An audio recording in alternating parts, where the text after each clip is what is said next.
Good morning class. हम physical की spectroscopy पढ़ने जा रहे हैं। ये बीएससी थर्ड ईयर का 6th सेम है। ठीक है, हम क्या पढ़ने जा रहे हैं? हम फिज़िकल की स्पेक्ट्रोस्कोपी पढ़ने जा रहे हैं, जिसमें हम रोटेशनल स्पेक्ट्रा, फिज़िकल की क्या पढ़ने जा रहे हैं? हम फिज़िकल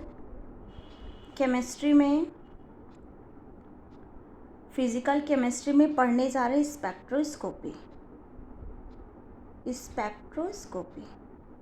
स्पेक्ट्रोस्कोपी में हमें कौन कौन से स्पेक्ट्रोस्कोपी की स्टडी करनी है? हम पढ़ेंगे रोटेशनल स्पेक्ट्रा,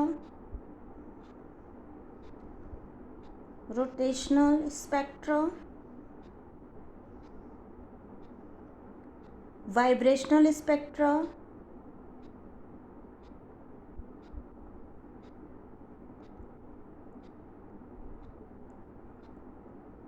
इलेक्ट्रॉनिक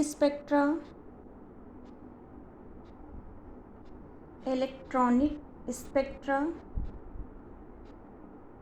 और एक हम और स्टडी करेंगे ट्रांजिशन स्पेक्ट्रा। ठीक है, ट्रांजिशन स्पेक्ट्रा मैं अभी इसलिए नहीं लिख रही हूँ क्योंकि इसकी स्टडी को हम जनरली नेगलेक्ट कर देते हैं। ठीक है, हम स्पेक्ट्रोस्कोपी में रोटेशनल स्पेक्ट्रा, वाइब्रेशनल स्पेक्ट्रा और इलेक्ट्रॉनिक स्पेक्ट्रा की स्टडी करेंगे। यहाँ स्पेक्ट्रोस्कोपी जो होता है ये दो टर्म से मिलकर बना होता है। एक होता है आपका स्पेक्ट्रो और एक होता है आपका स्कोपी। देखो, स्पेक्ट्रो का मतलब होता है, स्पेक्ट्रो मीन्स लाइंस, और स्कोपी का मतलब होता है उन्हें देखने की टेक्निक। ठीक है, क्या होता है? उन्हें देखने की एक टेक्निक, स्टडी करना। ठीक, तो हम क्या लिख सकते हैं? It is a branch of science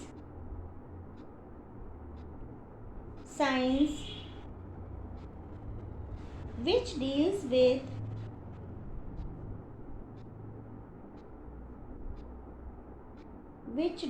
with the study of interaction of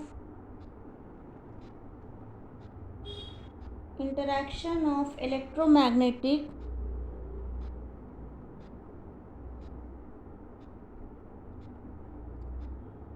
radiation with matter।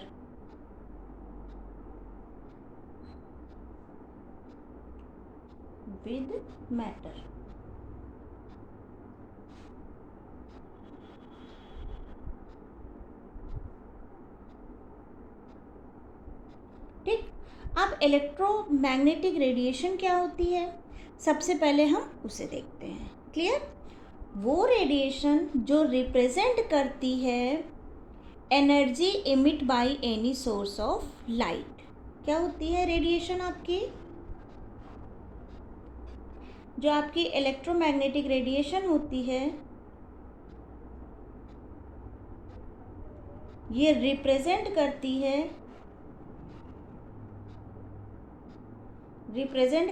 है energy emit by any source of light.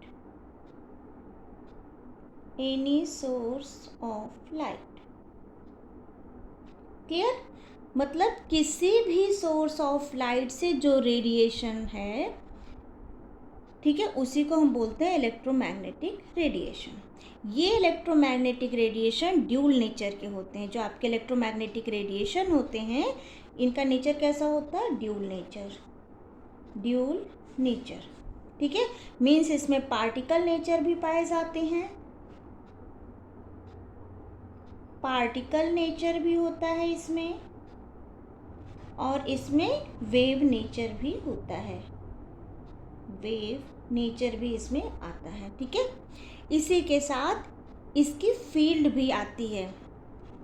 ठीक है, इसी के साथ इसकी एक फील्ड आती है जिसको हम बोलते हैं इलेक्ट्रिक फील्ड, और एक फील्ड होती है आपकी मैग्नेटिक फील्ड। ये जो दोनों फील्ड होती है, इलेक्ट्रिक फील्ड और मैग्नेटिक फील्ड, ये दोनों एक दूसरे के कैसे होते हैं? परपेंडिकुलर। ये दोनों एक दूसरे के कैसे होते हैं? परपेंडिकुलर। क्लियर? मैंने क्या बोला कि इसी के साथ इनकी फील्ड भी आती है। तो ये जो इलेक्ट्रोमैग्नेटिक रेडिएशन होती हैं, इनमें जो फील्ड होती है, फील्ड की अगर हम बात करें तो इसमें दो फील्ड होती है। एक होती है आपकी इलेक्ट्रिक फील्ड और एक होती है आपकी मैग्नेटिक फील्ड।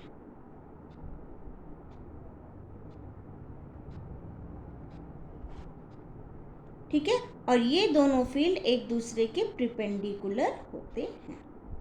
ठीक है,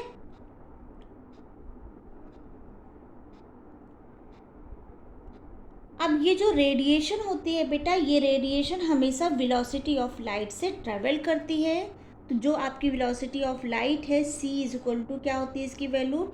3 × 10⁻18 मीटर पर सेकेंड। हम इनके बीच एक रिलेशन देखते हैं। देखो हमें पता होता है ना, फ्रीक्वेंसी और वेलोसिटी ऑफ लाइट और वेवलेंथ के बीच एक रिलेशन होता है। वो रिलेशन क्या होता है? फ्रीक्वेंसी और वेलोसिटी ऑफ लाइट के बीच एक रिलेशन होता है, mu is equal to c/λ। यहाँ पे ये जो म्यू है ये आपका क्या है? फ्रीक्वेंसी, c क्या है? वेलोसिटी, और लैम्डा आपका क्या होता है? वेवलेंथ। ठीक, अब देखो लैम्डा इज इक्वल टू क्या लिख सकते हैं यहाँ से? लैम्डा इज इक्वल टू क्या हो जाएगा? c/μ। ठीक, अब हमें पता 1/λ इज इक्वल टू क्या होता है? v बार। ठीक है, इसको बोलते हैं वेव नंबर। और E is equal to energy is equal to क्या होता है? h/μ। ये क्या है आपका? Planck equation. ये हमने बहुत बार पढ़ा हुआ है, प्लैंक इक्वेशन। क्लियर? यहाँ तक कोई डाउट? ठीक, अब आता है region of electromagnetic spectrum. Electromagnetic spectrum का क्या क्या रीजन है? कौन कौन सा रीजन है? हम पढ़ेंगे रीजन ऑफ इलेक्ट्रोमैग्नेटिक स्पेक्ट्रम। ठीक है, मीन्स जो हमारी डिफरेंट टाइप की इलेक्ट्रोमैग्नेटिक रेडिएशन है उन्हें अरेंज करना in increasing order of wave length. Electromagnetic spectrum में हम क्या पढ़ते हैं? जो हमारी डिफरेंट टाइप की इलेक्ट्रोमैग्नेटिक रेडिएशन होती है उन्हें अरेंज करना increasing order of wavelength and increasing order of frequency. Different electromagnetic radiation को इलेक्ट्रोमैग्नेटिक जो रेडिएशन होती है उनको अरेंज करना होता है कैसे? Increasing order of wavelength and frequency. ठीक है, इसी कंप्लीट ऑर्डर को हम बोलते हैं इलेक्ट्रोमैग्नेटिक स्पेक्ट्रम। क्लियर बेटा? इलेक्ट्रोमैग्नेटिक स्पेक्ट्रम क्या होता है? जब हम डिफरेंट इलेक्ट्रोमैग्नेटिक रेडिएशन को उनके इंक्रीजिंग ऑर्डर ऑफ वेवलेंथ और frequency, increasing order of frequency के ऑर्डर में रख देते हैं, अरेंज कर देते हैं, तो इस कंप्लीट ऑर्डर को हम बोलते हैं इलेक्ट्रोमैग्नेटिक स्पेक्ट्रम। देखो हमारे पास कौन कौन सी लाइट होती है? हमारे पास होती है आपकी कॉस्मिक रेस, गामा रेस, पढ़ा है सबके बारे में आप लोगों ने? Gamma rays, x rays, UV rays और विजिबल रेस। ठीक है, IR भी हमें पता है। माइक्रोवेव होती हैं और रेडियो वेव होती हैं। अब इनकी अगर हम वैल्यू देखें बेटा, तो जो कॉस्मिक रेस की वैल्यू होती है वो कितनी होती है? 0 से 0.001। ऐसे गामा रेस की जो वैल्यू होती है वो 0.0001 से लेके 0.1 होती है।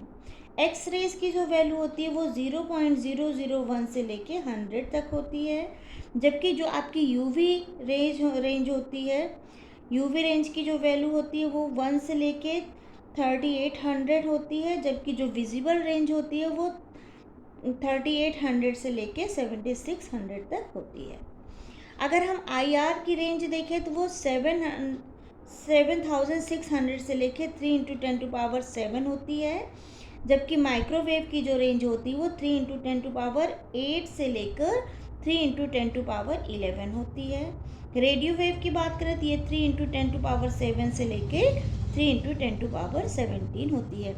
ये तो हो गई रेंज, डिफरेंट जो लाइट्स होती हैं उनकी रेंज। ठीक है, अब हम बात करते हैं molecular spectroscopy and atomic spectroscopy की। यहाँ तक हमने बात की रेडिएशन की। क्लियर? अगर हम एटॉमिक स्पेक्ट्रा की बात करें, एटॉमिक स्पेक्ट्रा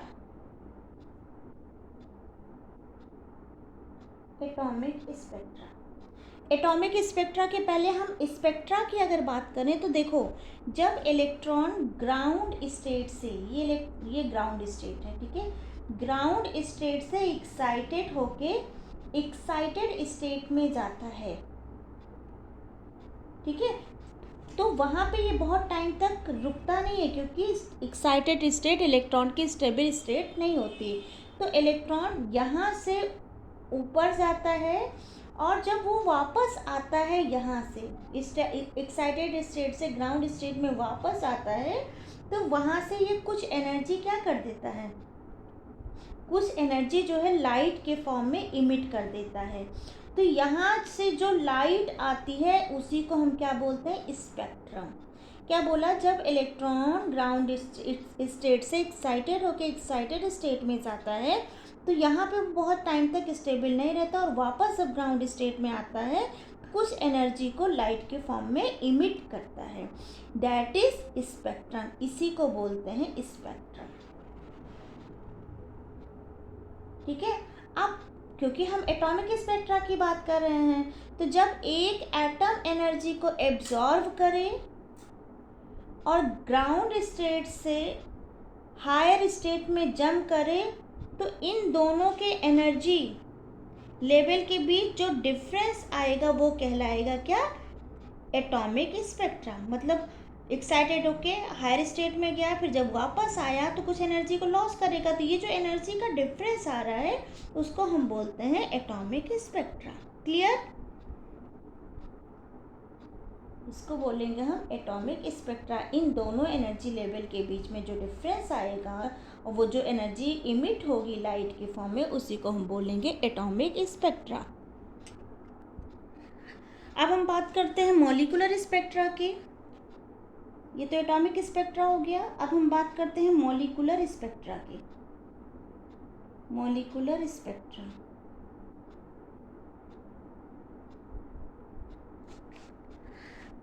अब अगर मॉलिक्यूलर स्पेक्ट्रा की बात करें तो यहाँ मॉलिक्यूल के ऊपर एनर्जी क्या हो जाएंगी, फॉल करेंगे, और ये मॉलिक्यूल एनर्जी को एब्जॉर्व करेगा और हाईएस्ट स्टेट में जाएगा। सपोज ये मॉलिक्यूल है, ये अभी ग्राउंड स्टेट में है, ठीक है। जब यहाँ पे हम कोई एनर्जी लाइट के फॉर्म में या किसी के फॉर्म में यहाँ पे फॉल कराते हैं, तो ये मॉलिक्यूल ग्राउंड स्टेट से एक्साइटेड होके हायर स्टेट में जाता है, एक्साइटेड स्टेट में वो जाता है। ठीक है, अब देखो मॉलिक्यूल की बात कर रहे हैं हम यहाँ पे, तो इसके दो एटम होंगे। एक एटम होगा आपका ए और एक होगा बी। हो सकता है डाई एटॉमिक हो सकता है ट्राई एटॉमिक हो। ठीक है, अभी हमने डाई एटॉमिक का केस लिया है। ठीक है, यहाँ ये दोनों ही एनर्जी को एब्जॉर्व करके एक्साइटेड स्टेट में जाएंगी, ग्राउंड से एक्साइटेड स्टेट में जाएंगे। अब इन दोनों के बीच कहीं ना कहीं ट्रांजिशन होगी। क्लियर बेटा, इन दोनों ही एटम के बीच कहीं ना कहीं ट्रांजिशन होगा। एक होगा रोटेशनल, वाइब्रेशनल, इलेक्ट्रॉनिक या फिर ट्रांसलेशनल। ठीक है, तो ये जो ट्रांजिशंस होंगे वो आपके रोटेशनल हो सकते हैं, वाइब्रेशनल हो सकते हैं, इलेक्ट्रॉनिक हो सकते हैं और ट्रांसलेशनल हो सकते हैं। इस तरह से नंबर ऑफ ट्रांजिशन इन दोनों के बीच होंगे। ठीक है, इन चारों ट्रांजिशन को मिलाकर जो हमारा स्पेक्ट्रा बनता है वो कहलाता है क्या? Molecular spectra. क्लियर? यहाँ सिर्फ एटम की बात हो रही थी, तो एक इलेक्ट्रॉन जंप कर रहा था लोअर टू हायर स्टेट में और वापस आ रहा था, तो लाइट के फॉर्म में एनर्जी इमिट करता था, तो जो इस एनर्जी निकलती थी उसी को हमने बोल दिया एटॉमिक स्पेक्ट्रा। लेकिन जब हम मॉलिक्यूल्स की बात करते हैं तो उसमें एक से ज़्यादा एटम होते हैं, और जब ये ग्राउंड स्टेट से एक्साइटेड स्टेट में जाता है तो इनके एटम भी आपस में क्या करते हैं? ट्रांजिशन करते हैं। और ये ट्रांजिशन 4 तरह के होते हैं: रोटेशनल, वाइब्रेशनल, इलेक्ट्रॉनिक और ट्रांसलेशनल। इन चारों को मिला के जो स्पेक्ट्रा बनता है उसी को हम बोलते हैं मॉलिक्यूलर स्पेक्ट्रा। तो जो ट्रांजिशन होते हैं, इन दोनों को मिला के जो ट्रांजिशन होते हैं, इन दोनों से जो ट्रांजिशन होते हैं आपस में, वो ट्रांजिशन आपके कौन कौन से हो जाते हैं? अभी मैंने आपको बताया रोटेशनल, दूसरा आपका वाइब्रेशनल, तीसरा मैंने बोला इलेक्ट्रॉनिक,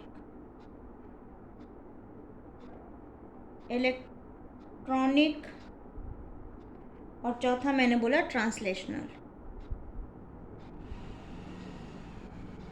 ठीक है,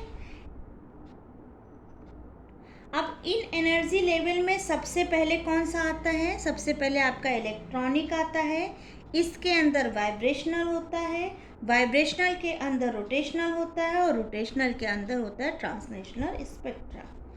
ठीक है, तो इस हिसाब से सबसे बड़ा स्पेक्ट्रा, मतलब सबसे बड़ा साइज किसका हुआ? सबसे बड़ा हमारा क्या हो जाएगा?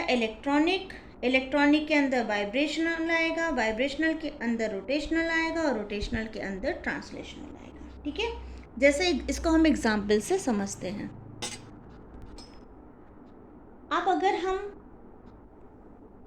एनर्जी लेवल को ड्रॉ करते हैं, ठीक है, अगर हम एनर्जी लेवल को शो करें, सपोज हमारे पास एक लेवल हमने यहाँ बना दिया। देखो, एक हमारा ये है E1 और ये है हमारा E2। ठीक है, मैंने क्या बोला है? ये हमारा इलेक्ट्रॉनिक स्पेक्ट्रा हो गया, इलेक्ट्रॉनिक लाइंस होंगे, इलेक्ट्रॉनिक स्पेक्ट्रा हो गया जो ट्रांजिशन के थ्रू बन रहा है। अब इसके अंदर हम क्या बनाएंगे? वाइब्रेशनल। मैंने बोला है ना, इलेक्ट्रॉनिक के अंदर वाइब्रेशनल स्पेक्ट्रा आएंगे, तो इसके अंदर हमने वाइब्रेशनल बनाया।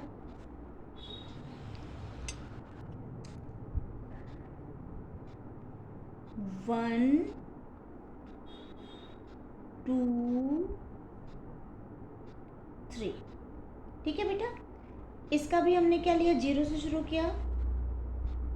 0, 1, 2, 3, देन 4। नंबरिंग कर लें। ये तो हमारे इलेक्ट्रॉनिक हो गए, ये हमारा वाइब्रेशनल हो गया। 1, 2, 3। ये तो एक इलेक्ट्रॉनिक ट्रांजिशन हो गया। दूसरा वाला देखो, 0, 1, 2, 3, देन 4। ठीक, इसको हम बोलेंगे इलेक्ट्रॉनिक।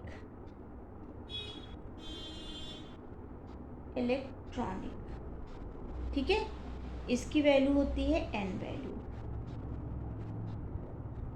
ये जो हमारे नंबर्स हुए हैं 1, 2, 3, 4, 1, 2, 3, इसको हम बोलेंगे वाइब्रेशनल स्पेक्ट्रा या वाइब्रेशनल सब लेवल बनाएंगे। अभी स्पेक्ट्रा कहाँ बन रहा है? Vibrational sub level. ये हमारा इलेक्ट्रॉनिक लेवल हो गया E1, E2, ये हो गया वाइब्रेशनल सब लेवल। ठीक है, इसको हम V वैल्यू बोलते हैं, इसको V वैल्यू। क्लियर बेटा? अब इसके अंदर जैसे इसका देखो, इसमें 4 बनाते हैं हम। 1, 2, 3 देन 4। ठीक है, ये जो स्पेक्ट्रा होते हैं 1 2 3 देन 4, इसको हम बोलते हैं रोटेशनल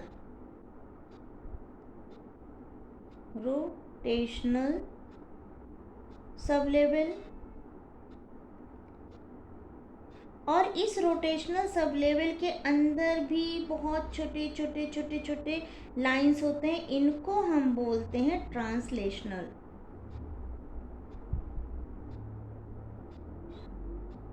ठीक है, तो जो हमने एनर्जी लेवल बनाया, हमने क्या बोला, इलेक्ट्रॉनिक लेवल। ठीक है, इलेक्ट्रॉनिक लेवल के अंदर क्या होता है, वाइब्रेशनल लेवल। वाइब्रेशनल लेवल के अंदर क्या होता है, रोटेशनल लेवल। ये सब जगह ऐसे बनेंगे 1 2 3 4 1 2 3 4 1 2 3 4 1 2 3 4 1 2 3 4 1 2 3 4।